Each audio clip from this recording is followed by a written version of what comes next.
नमस्कार साथियों, मैं प्रियंका गुप्ता लर्निंग टुगेदर पे आप सबका स्वागत करती हूँ। कैसे हैं आप सब लोग? तो यहाँ पे जो आप लोगों के कमेंट आ रहे हैं, एनवीएस में कॉन्ट्रेक्चुअल वैकेंसी निकलती है, ठीक है? तो ये वीडियो जो रहेगा पूरा आपका डेडिकेटेड रहेगा कि इंटरव्यू की प्रिपरेशन कैसे करें, ठीक है? कौन-कौन से इम्पोर्टेंट चीजें, जैसे कि आपके इम्पोर्टेंट डॉक्यूमेंट कौन-कौन से हैं, आपको इंटरव्यू में कौन-कौन से डॉक्यूमेंट लेके जाने हैं, इसके साथ ही सब्जेक्ट कॉम्बिनेशन क्या होना चाहिए, क्योंकि सब्जेक्ट कॉम्बिनेशन बहुत ही इंपॉर्टेंट है। अदरवाइज आपका जो इंटरव्यू है वो कैंसिल कर दिया जाएगा, या फिर आपको इंटरव्यू में हो सकता है पार्टिसिपेट ही ना करने दें, ठीक है? और इंटरव्यू के लिए तैयार क्या करें, तो डेमो जरूर आप अपना तैयार कर लें, इसका इंट्रोडक्शन तैयार कर लें। तो इन सब के बारे में अच्छे से बात करेंगे, जिससे कि आपका कोई भी डाउट ना रहे। और पूरी वीडियो जरूर देखिएगा, क्योंकि ये सारी चीजें इंपॉर्टेंट होने वाली हैं, और सब मैं आपको यहाँ पे इंपॉर्टेंट चीजें बताने वाली हूँ, ठीक है? तो सबसे पहले बात करेंगे जो इम्पोर्टेंट डॉक्यूमेंट्स हैं, इनके बारे में बात कर लेते हैं। कौन कौन से इम्पोर्टेंट डॉक्यूमेंट आपको लेके जाने हैं, ठीक है?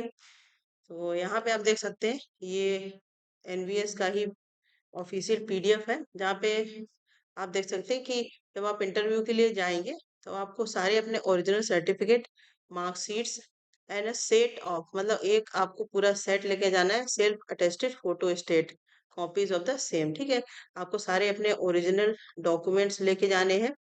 इसके साथ ही आपको फोटो कॉपीज लेके जानी है, ठीक है? फोटो कॉपीज अपने जितने भी डॉक्यूमेंट है उन सबकी लेके जानी है, और उनको अपना सेल्फ अटेस्ट करना है, ठीक है? इसके बाद नेक्स्ट है एक्सपीरियंस सर्टिफिकेट, अगर आपका है तो वो लेके जाना है, ओरिजिनल प्लस फोटो कॉपीज भी, ठीक है? इसके साथ ही एक आपको पासपोर्ट साइज की फोटोग्राफ, अपनी मतलब फोटो लेके जाना है, पासपोर्ट साइज की जो होनी चाहिए, और नई ही होनी चाहिए, मतलब बहुत ज्यादा पुरानी नहीं होनी चाहिए। इसके बाद अपना एक आईडी प्रूफ लेके जाना है, जैसे कि वोटर आईडी, आधार कार्ड, या फिर आइडेंटिटी कार्ड, कोई गवर्नमेंट स्कूल एंड कॉलेज से हो। तो आधार कार्ड मेनली सबके पास ही होता है, तो आप अपना आधार कार्ड और उसकी फोटो कॉपी, ठीक है, लेके जाएं। तो यहाँ पे ये इम्पोर्टेंट डॉक्यूमेंट्स हैं जो आपको लेके जाने हैं।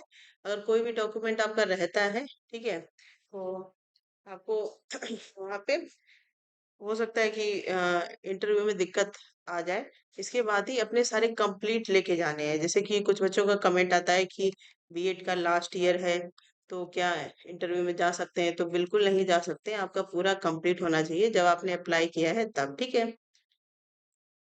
तो यहाँ पे लिखा हुआ भी है कि candidates found ineligible during document verification will not be permitted to appear in the interview, ठीक है? मतलब अगर आपके डॉक्यूमेंट वेरिफिकेशन में ही कोई दिक्कत आती है, तो आपको इंटरव्यू नहीं देने दिया जाएगा, ठीक है? आपको सीधे से यहाँ पे आउट कर दिया जाएगा, ठीक है? तो ये तो पहला पॉइंट हो गया, इंपॉर्टेंट डॉक्यूमेंट कौन कौन से हैं। जैसे आपकी जितनी भी मार्कशीट है, डिग्रीज हैं, एक्सपीरियंस सर्टिफिकेट है, कंप्यूटर डिप्लोमा है, या फिर अदर आपने कोई अचीवमेंट किया है, कोई करिकुलर एक्टिविटी में पार्टिसिपेट किया है, कुछ भी किया है आपने, जब अप्लाई किया था उस टाइम पे जो जो चीजें टिक की थी, और जिस पोस्ट के लिए आपने अप्लाई किया है उसके अकॉर्डिंग आपने जितनी भी चीजें वहां पे मांगी गई है, वो सारी ही आपको यहाँ पे लेके जाना है, ठीक है? तो ये वाला पॉइंट हमारा डिस्कस हो गया। इसके बाद हम लोग बात करेंगे सब्जेक्ट कॉम्बिनेशन। ये सबसे ज्यादा इम्पोर्टेंट पार्ट है, क्योंकि अगर आपका सब्जेक्ट कॉम्बिनेशन नहीं होता है तो आपको यहाँ से आउट कर दिया जाएगा, ठीक है? तो सैलरी आप देख सकते हैं कि पीजीटी और टीजीटी किस प्रकार से रहती है, ठीक है? अगर आपको हार्ड स्टेशन मिलता है तो यहाँ पे सैलरी और ज्यादा कर दी जाती है, ठीक है? टीजीटी पीजीटी दोनों की। तो बात करेंगे कि सब्जेक्ट जो कॉम्बिनेशन है वो जरूर से होना चाहिए, अदरवाइज आपको इंटरव्यू में भाग नहीं लेने देंगे, ठीक है? तो पहले से ही सारी चीजें आपने चेक कर ली होगी जब आपने अप्लाई किया होगा, फिर भी यहाँ पे फिर से आप देख सकते हैं कि आपका सब्जेक्ट कॉम्बिनेशन होना बहुत ज्यादा जरूरी है, अदरवाइज आपको इंटरव्यू से बाहर कर दिया जाएगा। अगर आप ये सोचते हैं कि मेरी कोई चीज थोड़ी बहुत कम है तो मैं इंटरव्यू दे देती हूँ, तो उसका कोई फायदा नहीं है। आपका डॉक्यूमेंट वेरिफिकेशन होगा, वहाँ पे पूरा पैनल बैठता है, सारी चीजें एक एक चेक होती हैं, तो आपको तुरंत बाहर कर दिया जाएगा, ठीक है? पीजीटी के लिए अगर आप जा रहे हैं, तो सबसे पहले आपका मास्टर्स होना चाहिए कंसर्न सब्जेक्ट में, ठीक है? इसके बाद आपका 50% मास्टर्स होना चाहिए, प्लस आपका बीएड होना चाहिए। तो ये कंपलसरी कर दिया है पीजीटी के लिए, ठीक है? क्योंकि पहले बहुत सारी पोस्ट थी जिसमें बीएड नहीं मांगते थे, लेकिन एनवीएस की जो न्यू रूल आए हैं 2025 के अकॉर्डिंग, अब बीएड भी पीजीटी में सारे में ही कंपलसरी कर दिया है। तो यहाँ पे डिटेल में देख लेते हैं। पीजीटी के लिए आपका integrated post graduate course from NCT recognised institute in the concern subject with at least 50% marks in aggregate including B.Ed component। ठीक है, मतलब आपका इंटीग्रेटेड पोस्ट ग्रेजुएट हो 50% मार्क्स के साथ और उसके साथ ही बीएड भी हो, या फिर आपने मास्टर्स डिग्री की हो 50% मार्क्स के साथ, ठीक है, और उसके साथ आपने बीएड किया हो, ठीक है। तो ये चीज है, या फिर आपने जो 3 साल का इंटीग्रेटेड बीएड एमएड कोर्स होता है एनसीटी के माध्यम से, वो आपने किया हो 50% मार्क्स के साथ, या फिर 4 ईयर इंटीग्रेटेड जो डिग्री होती है 50% मार्क्स के साथ वो आपने की हो, और उसके साथ बीएड भी इंक्लूडेड हो, ठीक है। तो ये बेसिक है।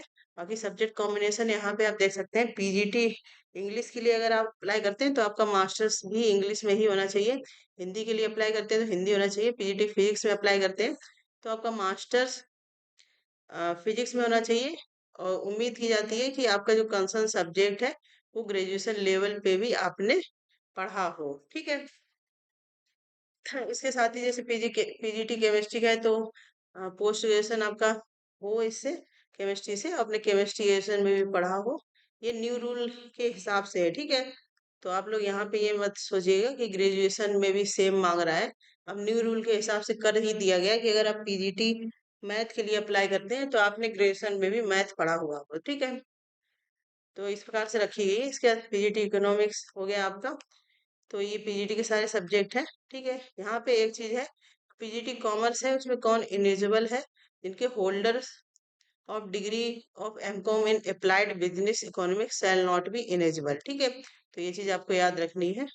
बाकी आपने सिंपली मास्टर्स किया है तो आप जा सकते हैं। इसका डिजायरेबल है कि आपने टीजीटी में कहीं पे पढ़ाया हो, इसके साथ ही आपका रेजिडेंशियल स्कूल का एक्सपीरियंस हो तो उनको प्रेफरेंस दी जाएगी, ठीक है। बाकी आपकी प्रोफिशिएंसी होनी चाहिए इंग्लिश हिंदी में, ठीक है। तो ये पीजीटी कंप्यूटर साइंस की बात करें, पहले यहाँ पे बीएड कंपलसरी नहीं था, अभी यहाँ पे भी बीएड कंपलसरी कर दिया है।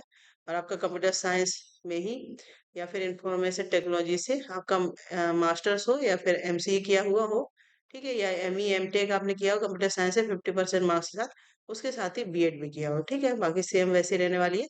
अब बात कर लेते हैं टीजीटी का। तो टीजीटी में आपका ग्रेजुएशन हो 50% मार्क्स के साथ प्लस आपका बीएड हो, ठीक है, प्लस आपका सीटेट पेपर 2 क्वालिफाई हो। ऐसा नहीं है कि आपने फॉर्म भरा है और आप जा सकते हैं, पूरा ये कंप्लीट होना चाहिए आपका, ठीक है। तो यहाँ पे देख सकते हैं 4 ईयर इंटीग्रेटेड डिग्री हो आपकी एनसीटी से 50% मार्क्स के साथ, और उसके साथ ही आपका बीएड भी हो, या फिर आपने बैचलर्स किया है 50% मार्क्स के साथ, ठीक है। और या फिर जो 3 साल का इंटीग्रेटेड बीएड एमएड कोर्स होता है वो आपने किया 50% मार्क्स के साथ, जिसमें बीएड स्पेशल 1 साल का हो जो आरसीई से रिकॉग्नाइज हो, ठीक है। इसके बाद अगर आपने पोस्ट ग्रेजुएशन किया है, जैसे मान लो आप टीजीटी मैथ के लिए जाते हैं, ठीक है, टीजीटी मैथ के लिए जाते हैं, तो अगर आपका पोस्ट ग्रेजुएशन है मैथ सब्जेक्ट में ही, ठीक है, ठीक है, और आपने टीजीटी मैथ के लिए अप्लाई किया है, तो पोस्ट ग्रेजुएशन में आपके 55% मार्क्स होने चाहिए तो आप टीजीटी के लिए अप्लाई कर सकते हैं, ठीक है। ये है क्वालिफिकेशन। सीटेट और बीएड कंपलसरी है यहाँ पे। इसके बाद कॉम्बिनेशन देखें तो टीजीटी हिंदी आपका होना चाहिए 3 साल में, या फिर सेमेस्टर वाइज है तो 6 सेमेस्टर में आपका हिंदी जो है मेन सब्जेक्ट होना चाहिए, ठीक है। इसका टीजीटी इंग्लिश का भी सेम है, मेन सब्जेक्ट 3 साल आपका इंग्लिश होना चाहिए, या फिर सेमेस्टर वाइज है तो 6 सेमेस्टर। इसके बाद सबसे ज्यादा कॉम्बिनेशन जो गड़बड़ होता है टीजीटी मैथ का। अब यहाँ पे ध्यान से समझेंगे, मैथ के लिए आप अगर आप अप्लाई किया है तो मेन सब्जेक्ट आपका 3 साल में मैथ हो, ठीक है, और उसके साथ फिजिक्स भी हो कम से कम 1 साल या 2 सेमेस्टर, ठीक है। मैथ के साथ फिजिक्स कंपलसरी है। और फिर जो तीसरा सब्जेक्ट होता है, एक तो आपका हो गया मैथ, ठीक है, फिर दूसरा हो गया आपका फिजिक्स, और तीसरा जो हो गया वो इनमें से कोई हो, chemistry, electronics, computer science, statics, इनमें से कोई भी एक हो तो आप मैथ टीजीटी के लिए एलिजिबल होंगे। इसके जो चॉइस बेस्ड क्रेडिट सिस्टम के अकॉर्डिंग सब्जेक्ट कॉम्बिनेशन है वो भी यहाँ पे अप्लाई कर सकते हैं, वो भी एलिजिबल है, ठीक है। इसका बीएससी ऑनर्स इन फिजिक्स या केमिस्ट्री आपने किया है तो आप टीजीटी मैथ के लिए अप्लाई नहीं कर सकते हैं, ठीक है। तो ये चीज इंपॉर्टेंट है। और टीजीटी साइंस की बात कर लेते हैं, तो यहाँ पे कॉम्बिनेशन आप देख सकते हैं। अगर आपका मेन सब्जेक्ट बायोलॉजी या लाइफ साइंस है, तो आपके दूसरे और तीसरे सब्जेक्ट कौन से होने चाहिए? केमिस्ट्री या फिर बॉटनी या जूलॉजी में से होना चाहिए। अगर आपका मेन सब्जेक्ट बॉटनी है, तो आपका सेकेंड और थर्ड सब्जेक्ट केमिस्ट्री और जूलॉजी होना चाहिए। अगर आपका मेन सब्जेक्ट जूलॉजी है, तो केमिस्ट्री एंड बॉटनी आपके जो है दूसरे सब्जेक्ट होने चाहिए, ठीक है। इसके बाद टीजीटी सोशल साइंस की बात करें, यहाँ पे आप देख सकते हैं, अगर आप टीजीटी सोशल साइंस के लिए कर रहे हैं, तो आपका हिस्ट्री या फिर जियोग्राफी में से कोई एक सब्जेक्ट मेन सब्जेक्ट हो, ठीक है। ध्यान देने की बात है यहाँ पे, मेन सब्जेक्ट हो इसमें से। और फिर आपका जो दूसरा सब्जेक्ट है, आपका जैसे इकोनॉमिक्स हो, पॉलिटिकल साइंस हो, कुछ भी हो, लेकिन मेन सब्जेक्ट या तो आपका हिस्ट्री हो या फिर आपका जो है जियोग्राफी हो, ठीक है। ये दोनों में से कोई भी एक मेन सब्जेक्ट होना चाहिए जो आपने तीनों साल में पढ़ा हुआ हो, तभी आप सोशल स्टडी के लिए अप्लाई कर पाएंगे, ठीक है। और अगर ऐसा नहीं है कि जैसे आपने मान लो आपका मेन सब्जेक्ट पॉलिटिकल साइंस है, ठीक है, मेन सब्जेक्ट पॉलिटिकल साइंस है, और उसके साथ आपने अलग बाद में हिस्ट्री और या फिर और कोई सब्जेक्ट लिया है तीसरा, तो आप एलिजिबल नहीं होंगे सोशल स्टडी के लिए, ठीक है। तो ये ध्यान देने की आवश्यकता है, हिस्ट्री या ज्योग्राफी आपका मेन सब्जेक्ट होना चाहिए टीजीटी सोशल स्टडी में अप्लाई करने के लिए। उसके साथ ही आपका इकोनॉमिक्स या फिर पॉलिटिकल साइंस हो सकता है, ठीक है। तो समझ में आ गया होगा। इसके थर्ड लैंग्वेज की बात करें टीजीटी, तो जो भी लैंग्वेज है वो आपने तीनों साल पढ़ी हुई हो, ठीक है। इसके टीजीटी कंप्यूटर साइंस की बात करें, तो आपको बीसीए या बैचलर डिग्री हो 50% मार्क्स के साथ, या फिर आपने ग्रेजुएशन किया हो कंप्यूटर साइंस से, ठीक है, 50% मार्क्स के साथ, और जिसमें से मेन सब्जेक्ट जो है कंप्यूटर साइंस आपका होना चाहिए तीनों साल, ठीक है। मतलब पूरे टाइम पे आपका होना चाहिए। या फिर आपने बीई या बीटेक किया हो, इंफॉर्मेशन टेक्नोलॉजी किया हो 50% मार्क्स के साथ, इसके साथ सीटेट क्वालिफाई हो, बीएड हो आपका, ठीक है। तो ये कंपलसरी सब्जेक्ट है। इसका टीजीटी आर्ट की बात करें, तो यहाँ पे painting, sculpture, graphic art, fine arts, ठीक है, ये 50% मार्क्स के साथ है, जिसमें ड्राइंग एंड पेंटिंग आपका मेन सब्जेक्ट हो तीनों साल में, ठीक है। तो मेन सब्जेक्ट आपको जरूर देखने हैं, ऐसा नहीं है कि इनके अलावा अगर आपका कोई मेन सब्जेक्ट है तो आपको बाहर कर दिया जाएगा इंटरव्यू से। इसके साथ ही आपका बीएड भी हो आर्ट में भी, ठीक है। इसके साथ फिजिकल एजुकेशन टीचर के लिए, ये मेल फीमेल, आपने बीपीएड किया हो, फिजिकल एजुकेशन किया हो, मेन सब्जेक्ट आपका फिजिकल एजुकेशन होना चाहिए तीनों साल में। अगर आपने सेमेस्टर वाइज किया है तो सेमेस्टर के हिसाब से भी होना चाहिए, ठीक है। तो यहाँ पे आप देख सकते हैं बीपीएड के लिए ही हो गया। इसके बाद हम बात करेंगे हम लोग टीजीटी म्यूजिक की, तो यहाँ पे भी आपने बैचलर डिग्री की हो म्यूजिक एंड परफॉर्मिंग आर्ट से, ठीक है, जिसमें से आपका जो म्यूजिक है वो तीनों साल में मेन सब्जेक्ट होना चाहिए 50% मार्क्स के साथ। इसके साथ ही आपकी बीएड की डिग्री भी होना चाहिए। तो आप देख सकते हैं टीजीटी म्यूजिक के लिए भी बीएड की डिग्री यहाँ पे मांगी है, और यहाँ पे सीटेट नहीं मांगा है आपका, ठीक है। जो जो चीजें मांगी है वो मैं आपको बताती जा रही हूँ, ठीक है। तो आपके टीजीटी म्यूजिक के साथ बीएड होना चाहिए, सीटेट कंपलसरी नहीं है, ठीक है। इसके टीजीटी लाइब्रेरी की बात करें, तो यहाँ पे इन्होंने केवल बीएड नहीं मांगा है लाइब्रेरी में, बाकी सारे में जितनी टीजीटी की पोस्ट है सारे में ही बीएड मांगा है। तो bachelor degree in library science हो या फिर bachelor degree in library and information science आपने किया 50% मार्क्स के साथ, तो आप टीजीटी लाइब्रेरी के लिए एलिजिबल है, ठीक है। तो ये सब्जेक्ट कॉम्बिनेशन है। जो सबसे ज्यादा बच्चे के क्वेश्चन आते हैं, कमेंट भी आते हैं कि सोशल स्टडीज को लेके, वो मैंने बहुत अच्छे से बताया है। आप लोग दोबारा से भी ये देख सकते हैं, या फिर पीडीएफ ऑलरेडी मैंने शेयर करे हुए हैं, वो लोग वहां देख सकते हैं, ठीक है। इसके बाद हम लोग यहाँ पे बात करेंगे, इसके बाद आप देख सकते हैं कि जो तीसरा पॉइंट है डेमो, तो आपका जो भी सब्जेक्ट है, ठीक है, आप जैसे पीजीटी के लिए जा रहे हैं, हिस्ट्री आपका सब्जेक्ट है, तो आप हिस्ट्री के एक या दो डेमो तैयार कर लें अच्छे से, ठीक है। मतलब जो आपको अच्छी तरीके से आना चाहिए। कभी कभी पैनल बहुत आपको टफ भी मिल सकता है या फिर कोई इजीली भी मिल सकता है, ठीक है। तो पैनल के ऊपर डिपेंड करता है, वो किसी को पहले से नहीं पता होता है। कभी कभी असिस्टेंट प्रोफेसर भी वहां पे बैठा दिए जाते हैं, तो वो बहुत डेप्थ में क्वेश्चन पूछते हैं, लेकिन आपने लेवल के हिसाब से अपनी अच्छे से तैयारी रखें और 1-2 डेमो ज़रूर तैयार कर लें, उसकी पीपीटी बना लें, ठीक है? क्योंकि आजकल आईसीटी का ज़माना है तो थोड़ा-सा ये चीज़ हो जाती है। अगर वो पीपीटी के लिए वहाँ पे सारा अरेंजमेंट है तो आप पीपीटी के थ्रू पढ़ा सकते हैं, अदरवाइज़ आप केवल डेमो से ही पढ़ा सकते हैं। ठीक है? टीजीटी मैथ के जैसे बात करते हैं यहाँ पे, टीजीटी मैथ के लिए भी आप इसी प्रकार से करें, पीपीटी ज़रूर बना के लेके जाएँ, इनका भी सब्जेक्टिव है, ठीक है? बाकी इनके प्रैक्टिकल सब्जेक्ट हैं, वो उनसे क्वेश्चन ही किए जा सकते हैं, उनका डेमो हो सकता है कि नहीं भी करवा सकते या क्वेश्चंस सिंपली पूछ सकते हैं, ठीक है? तो ये चीज़ आपको समझ में आ गई होगी। अब बात करते हैं यहाँ पे जो चौथा पार्ट है इंट्रोडक्शन का, तो ये बहुत ही इम्पोर्टेंट पार्ट है क्योंकि वेरिफिकेशन डॉक्यूमेंट आपका वेरिफिकेशन हो गया, फिर आप अ, इंटरव्यू के लिए भेजे जाते हैं और सिंपली जो है यहाँ पे इंट्रोडक्शन आपका होता है तो इंट्रोडक्शन अच्छा सा तैयार कर लें, कम शब्दों में तैयार करें, अच्छा तैयार करें। आप अपने बारे में बताएं, अपनी हॉबीज बता सकते हैं, आपने क्या क्या पढ़ाई करी है, कोई स्पेशल अचीवमेंट है तो वो आप बता सकते हैं। ठीक है, ये सारी चीजें आप यहाँ पे बता सकते हैं और बहुत ही लेंदी तरीके से ना बताएं।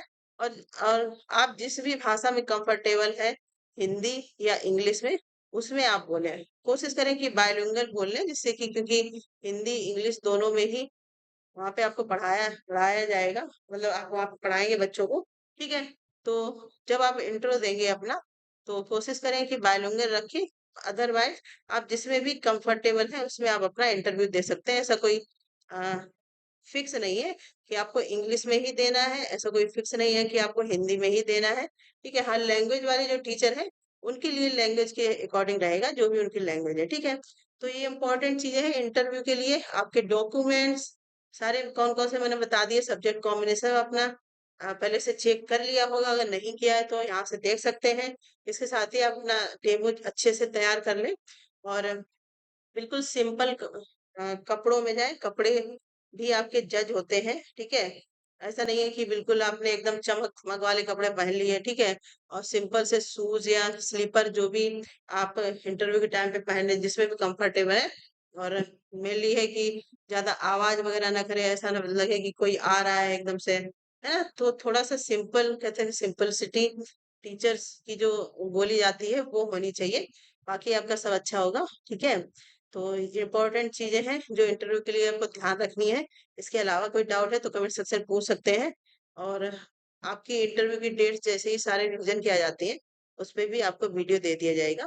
इसी प्रकार के अपडेट के लिए बने रहिए और कोई डाउट है तो ज़रूर पूछिएगा।